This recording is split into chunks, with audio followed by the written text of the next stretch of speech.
Alors, mon métier, donc c'est coordinateur de parcours d'insertion. Le métier de coordinatrice de parcours d'insertion, c'est un métier qui est très complet, qui est très diversifié. On fait de l'accompagnement de personnes, mais on fait en même temps de la prospection. On va présenter nos dispositifs auprès des partenaires. C'est un métier qui est tout en mouvement. On est toujours en action, en fait, pour les personnes. On fait à la fois, et c'est une réalité, beaucoup d'administratifs. On fait des rapports d'activité, on fait beaucoup de mails, d'échanges par écrit avec les partenaires. On fait du recrutement aussi, donc on va aller chercher des personnes, candidater, essayer de voir les profils qui pourraient correspondre à notre accompagnement. On va aussi donc être au contact des personnes au cours des entretiens, au cours des bilans. Donc il faut être à l'écoute et être empathique aussi, ça c'est indéniable.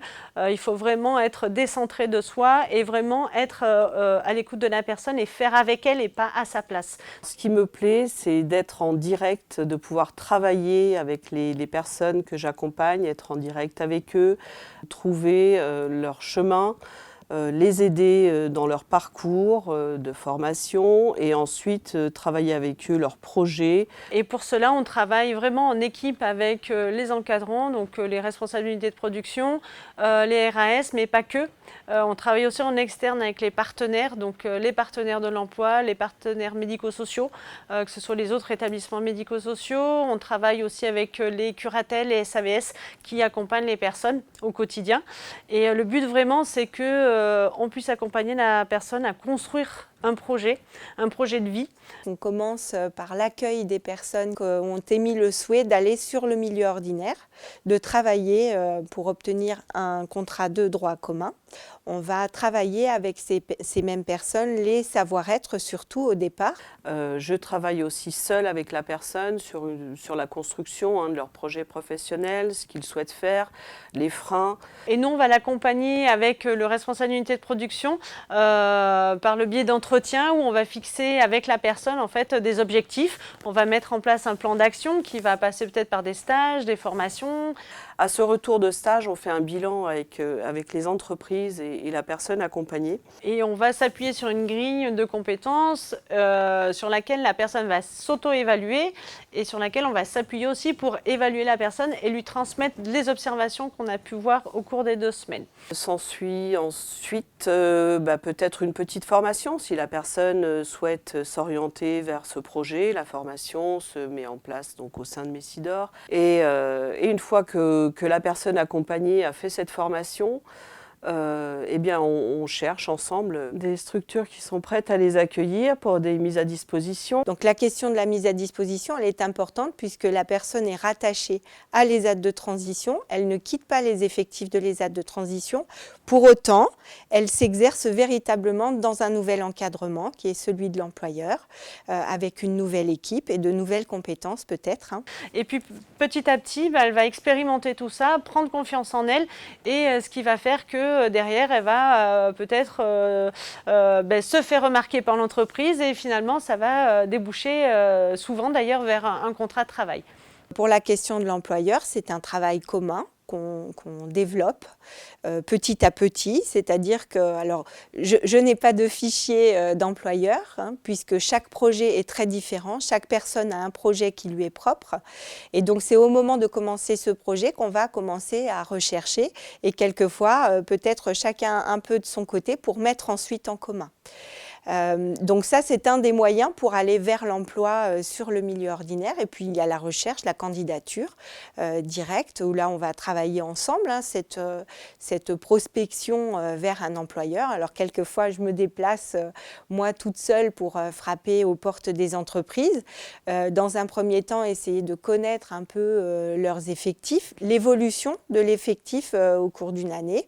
Une entreprise peut tout à fait avoir des besoins qui vont être différents du mois de janvier au mois de décembre. Et sur cette évolution, peut-être on pourra déclencher une embauche.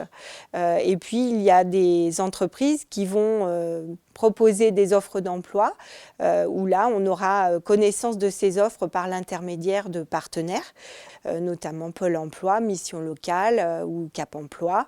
Voilà, des partenaires dont on ne se départ pas du contact, en fait, puisqu'on est toujours en lien avec eux. Et donc, ça nous permet d'avoir des annonces un petit peu plus tôt que le public en général.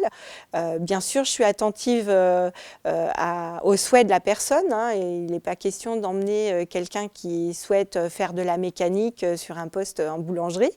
Donc on reste attentif à ça. Et puis encore une fois, c'est une question de binôme et de rendre la personne vraiment actrice de cette mise en emploi. Donc on va l'impliquer au maximum. Alors, il y a plusieurs leviers pour faire embaucher une personne, mais le premier de tous les leviers, ce sont les compétences. Quand on se déplace, on ne se déplace pas pour vendre, entre guillemets, un handicap, mais on va aller vendre des compétences, donc le potentiel de la personne. Ça, c'est le premier des leviers. Et puis ensuite, il y a aussi effectivement les leviers qui peuvent être financiers, qui sont liés à l'obligation d'emploi des travailleurs handicapés et qui peuvent être différents d'une entreprise à l'autre. Il y a aussi la question de la responsabilité sociale des entreprises qui est importante aujourd'hui. De plus en plus d'entreprises émettent le souhait, ont envie d'accueillir des personnes avec un handicap et se disent aujourd'hui handi accueillantes. Donc ça, c'est encore un des arguments qu'on peut utiliser. On a remarqué que l'accueil de personnes en situation de handicap développait une certaine sensibilité au sein des équipes. C'est aussi un des leviers sur lesquels je vais m'appuyer.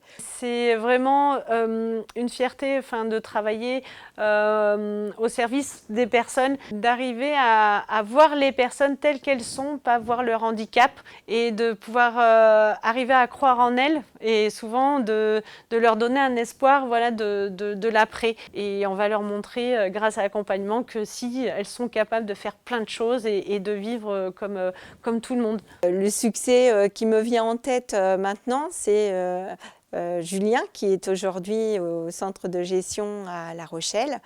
Julien, il a travaillé 6 ans sur l'hygiène et propreté, en unité de production hygiène et propreté. On a su que ce même service recherchait un apprenti pour passer à un CAP mécanique. Il se trouve que Julien avait déjà un CAP mécanique. Et puis, on s'est demandé s'il n'était pas temps de mettre à profit cette formation, justement. Donc, je me suis déplacée au CDG. Et je leur ai proposé que Julien passe un bac pro mécanique, donc avec plusieurs avantages bien sûr à cette situation, puisque le niveau était supérieur. Il s'y connaissait déjà en mécanique, donc il pourrait être efficace de suite sur le poste. Et une fois que cette proposition a été acceptée, il a pu commencer au CFA, entamer son bac pro. Aujourd'hui, il en est donc à sa 3e année de bac pro en mécanique. Donc là, c'est pour moi la réussite dont je parlerai encore longtemps sur Messidor. Donc, ce qui est enrichissant aussi, c'est dans ce métier, c'est qu'on est aussi des découvreurs de compétences. Donc, on va faire émaner chez les personnes des compétences dont elles ne se doutent pas. Donc, on va faire émaner tout ça et de façon à ce qu'elles puissent les exercer après dans le monde professionnel et qu'elles puissent prendre confiance. Alors la satisfaction pour moi, c'est aujourd'hui avoir une personne que j'ai accompagnée qui est en poste aujourd'hui et qui me... Alors le merci évidemment que je l'ai, mais de voir la personne sourire, la personne s'ouvrir carrément sur une autre vie, c'est-à-dire il a acheté une voiture, il a trouvé son appartement, il fait sa vie gentiment et il a trouvé aussi quelqu'un avec qui il peut partager son quotidien.